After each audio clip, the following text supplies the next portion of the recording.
앞뒤 또 좌우에 있는 분들이랑 이렇게 인사하겠습니다. 희망은 가까이 있습니다. 네.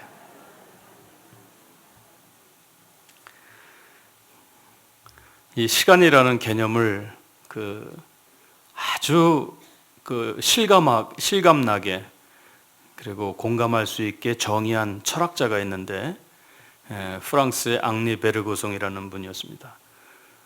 이 철학자는 시간을 어떻게 정의했냐면은 시간은 의식의 흐름이다 이렇게 표현했어요.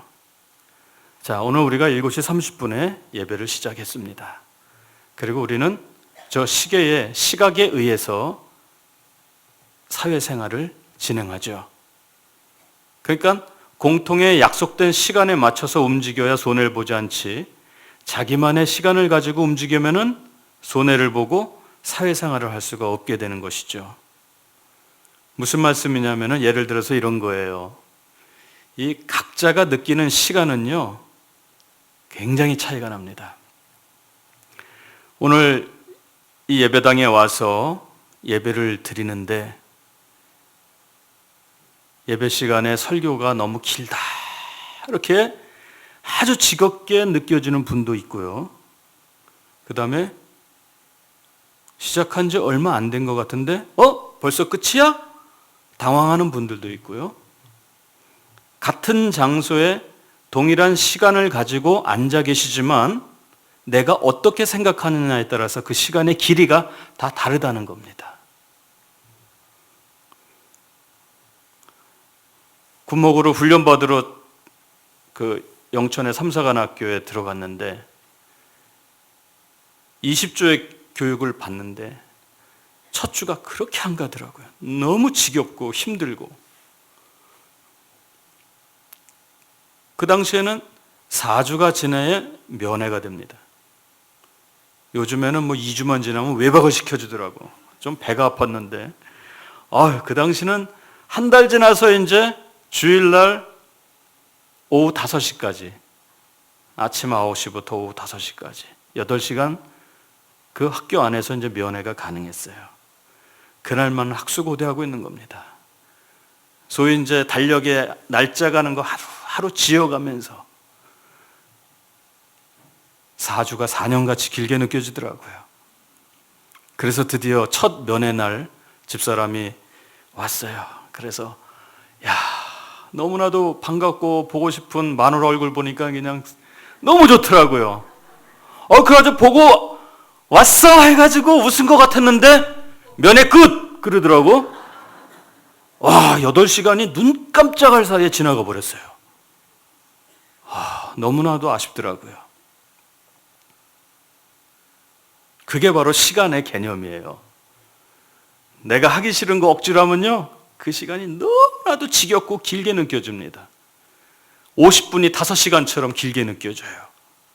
그런데 내 사랑하는 사람이 눈앞에 있고 내가 좋아하는 일에 집중하고 몰두하면은 순식간에 가버려요.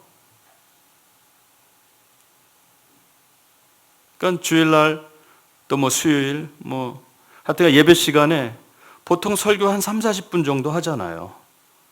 그런데 그 3, 40분이 금방 지나가는 분이 있고 벌써 20분만 지나면은 시계 보면서 지겨워. 왜 빨리 안 끝내? 빨리 끝내야 되는데. 이렇게 시간 보고 있는 분이 있고 다양한 거예요. 시간은 내 관심과 열정에 따라서 엄청나게 길 수가 있고 짧을 수가 있는 것이죠. 자, 오늘 우리가 읽은 이 본문 요한에게 예수님께서 계시를 주셨어요. 그래서 계시를 받은 요한이 지금 고백을 하는데 특별히 3절 말씀을 보니까 이 계시를 읽는 자와 듣는 자들과 그 가운데 기록한 것을 지키는 자들은 복이 있다. 왜? 때가 가까움이다. 이렇게 표현하고 있어요. 이게 단순한 말인 것 같지만 그 당시에 박해를 받으면서 예수님의 재림을 기다리는 숨어있는 그리스도인들에게 사실은 굉장히 받아들이기 어려운 말씀이에요. 예수님이 제자들과 많은 무리들 앞에서 승천하시면서 내가 곧 오겠다 말씀하셨거든요. 그래서 정말 제자들은 자기들이 살아있는 그 시간 동안에 예수님이 다시 재림하실 줄 철석같이 믿고 있었어요.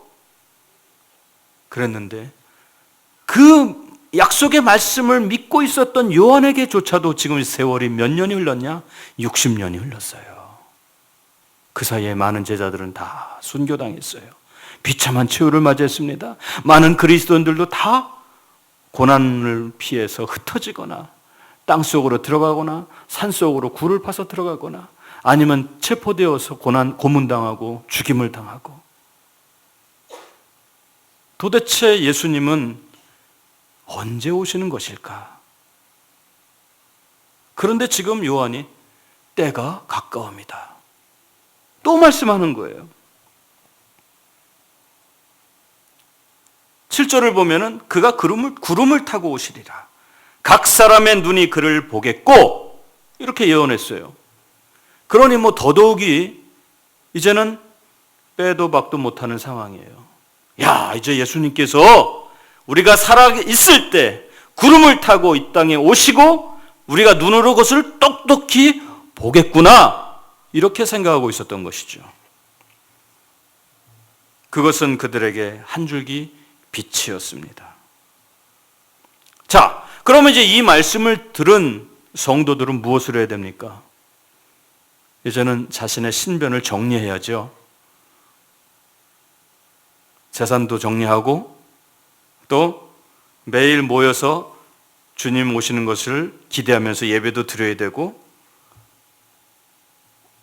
걸어가도 땅을 보고 걷질 않아요. 하늘만 보는 거예요. 아, 주님 언제 오시나.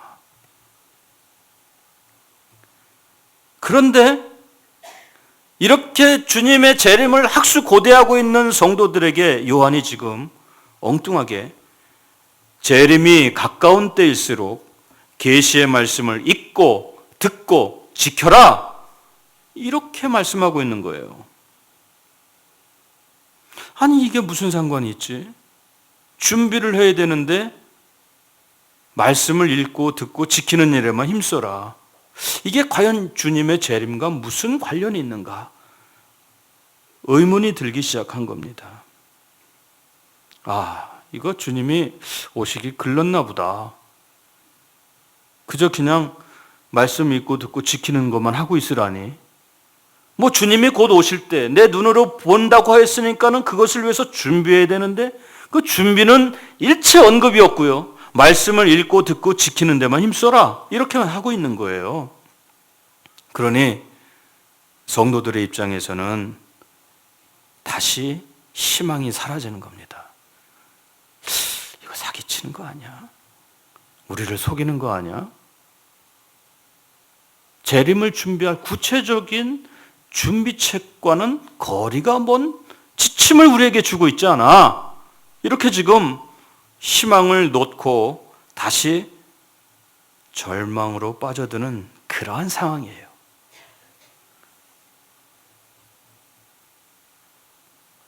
사람들이 이 세상을 살다가 희망이 무너지면요, 이 마음이 무너져 버려요. 간절히 기다리다가 그 기대감이 무너져 버리면은 털썩 주저앉게 되죠. 소위 맥이 빠진다고 하죠. 이게 신체적인 작용뿐만이 아니고 마음의 맥도 팍 빠져버리는 거예요. 그걸 우리가 이제 보니 정신줄을 놓는다 이런 말로 표현하기도 하잖아요. 간절히 기다렸는데 거기에 대한 기대감이 무너지고 엉뚱한 해결책으로 제시를 할 때 거기서 주저앉게 되는 것이죠. 그러나 분명한 사실은 예수님은 우리가 주의 재림이 가까움을 믿기를 원하신다는 사실이에요. 예수님은 곧 다시 오겠다 이 약속을 반드시 지키는 분이에요. 그런데 왜 2000년이 지난 지금도 아직 오시지 않았는가? 여기에는 깊은 뜻이 있다는 사실이에요. 하나님께서 사도 요한을 통해서 희망의 때가 가까움을 알게 하시고 지금 말씀을 주시는데, 그 이유가 뭐냐면은 바로 예수 그리스도의 죽음과 그 구원의 사역을 헛되지 않게 하기 위해서 그 재림의 때를 지금 유예하고 있는 거예요. 무슨 말씀이냐? 아무도 도적같이 오시는 희망의 예수님을 잊지 않도록 하시기 위함이라는 거예요. 그날과 그때를 알지 못하는데 준비가 되지 않은 상태에서 갑자기 예수님 와보세요. 그러면 그 누가 구원받으냐 이거죠. 그 누구가 하나님 앞에 당당하게 떳떳하게 신앙인으로서 한치의 오점과 부끄러움 없이 완벽한 인간으로 설 수 있는 자가 세상에 어디 있냐. 그러니까 하나님께서는 우리로 하여금 준비할 시간을 주시는 거예요. 그러한 준비한 시간, 그것이 없이 갑자기 오면은 절망 속에 빠져 있는 사람은 영원히 구원받지 못하는 것이고 그들은 그림의 떡이 되는 것이죠. 그래서 하나님께서는 이 요한을 통해서 이 모든 때를 읽게 하시고 또 모든 때를 듣게 하시고 모든 때를 지키게 하시는 것이죠. 하나님께서 요한에게 그것이 바로 복이다, 이렇게 선포하고 계시는 겁니다. 그러니까 그 말씀을 들은 사도 요한은 이제 자신이 지금 유배당에서 갇혀있는 이 반모섬이 더 이상 사형수로서의 형무소가 아니라 거기가 이제 하나님의 품이 되는 거예요. 이제는 그 마음속에 절망은 사라지고 희망의 등불이 다시 타오르게 되는 것입니다. 이것을 듣게 하시고 읽게 하시고 깨닫게 하셔서 이제 성도들에게 증언하게 하신 것이죠. 하나님께서는 하루하루 사는 것을 힘겨워하는 우리들에게 요한을 통해서 이 계시의 말씀 읽게 하시고 이 말씀을 듣게 하시고 그리고 이 말씀을 지킴으로 인해서 우리로 하여금 희망의 등불을 이어가게 만드신다는 사실입니다. 하나님께서는 우리의 환경을 바꾸기를 원하지 않으세요. 내 마음을 바뀌기를 원하시고 내 삶을 바꾸기를 원하십니다. 이것이 하나님의 마음이에요. 여러분, 살아가면서 내 배우자 바꾸려고 애쓰지 마십시오. 절대 안 바뀝니다. 내가 바뀌어야 편하지, 그 바뀌지 않는 상대방으로 하여금 그걸 강제로 바꾸려고 하면은 서로 불행해지는 거예요. 그 간단하고 아주 단순한 원리를 죽을 때까지 깨닫지 못해가지고 평생 고생하면서 사는 분들이 얼마나 많냐 이거예요.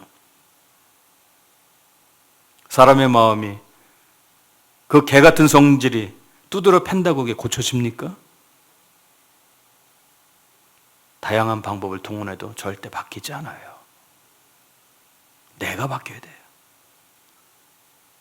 하나님, 내 환경 좋게 해주십시오.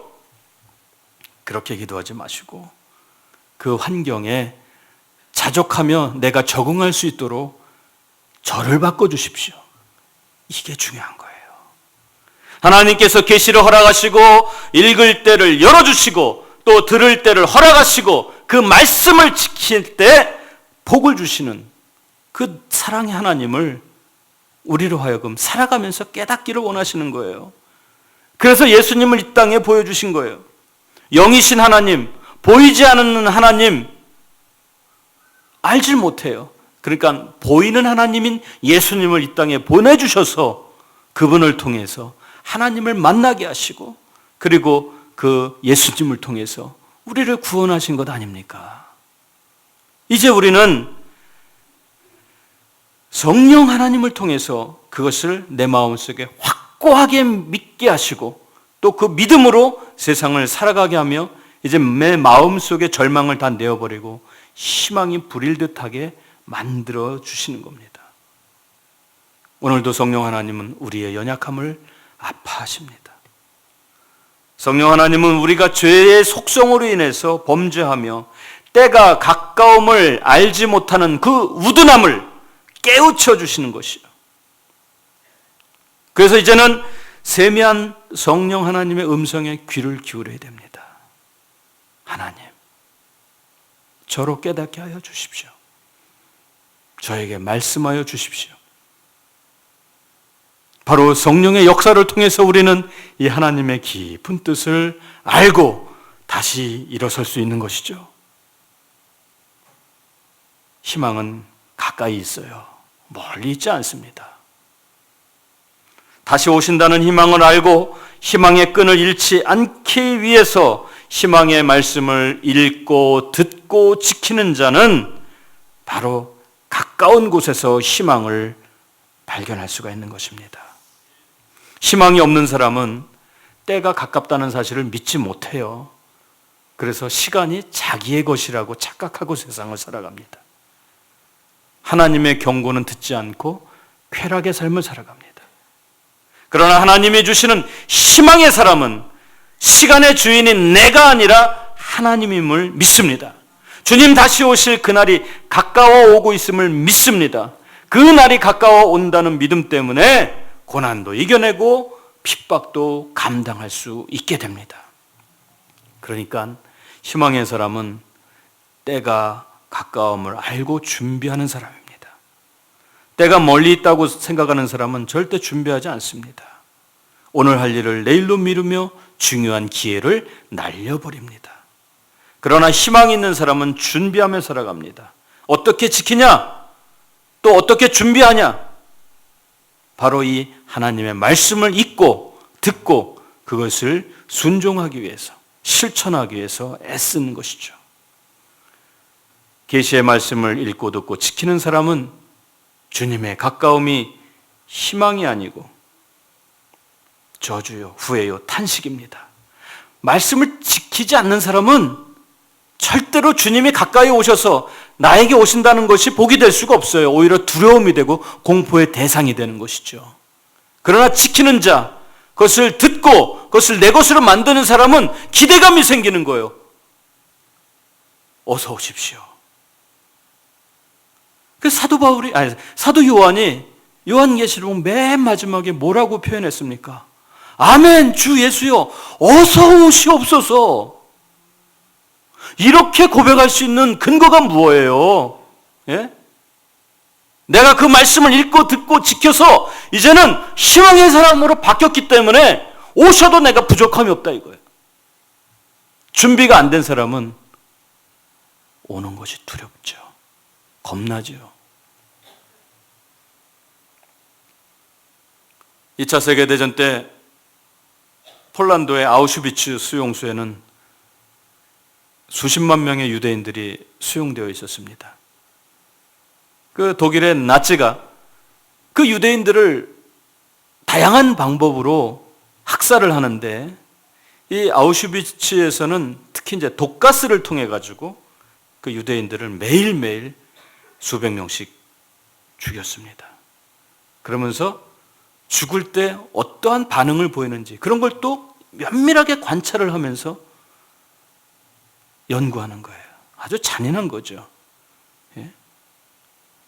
하다못해 우리는 생쥐 한 마리 가지고 임상실험하는 것도 아유 징그러워, 아유 불쌍해 이러는데 똑같은 사람을 가지고 그 짓을 했단 말이에요. 그런데 이 나치가 매일매일 독가스로 그 유태인들을 죽이는데 기준이 있었어요. 그게 무엇이냐? 눈에 그 눈동자가 풀린 사람들, 그냥 기진맥진해가지고 이건 뭐 살아있으나 죽은 것 같은 시체와 같은 사람들, 그런 사람들을 먼저 다 죽였어요. 그 수용소에 유대인 의사가 한 명 있었는데 그 사람은 살기 위해 가지고 강제 노동을 할 때 땅을 파다가 유리 조각 하나를 몰래 숨겨 들어왔어요. 그래서 그걸 날카롭게 갈아가지고 그걸 매일 자기 얼굴에 면도를 합니다. 그래서 깔끔하게. 그러나 유리병 그 조각으로 면도를 하니 그게 제대로 되겠습니까? 그러니까 때로는 피투성이도 되죠. 그렇지만 정말 수염이 더부룩한 그냥 병자 같은 초췌한 모습이 아니라 그래도 그냥 거기서 깔끔하게 면도까지 하면서 희망의 빛을 놓지 않았습니다. 그러니까 매일매일 죽일 대상을 고르러 들어왔던 그 나치군도 그 사람을 지목하지 못하는 거예요.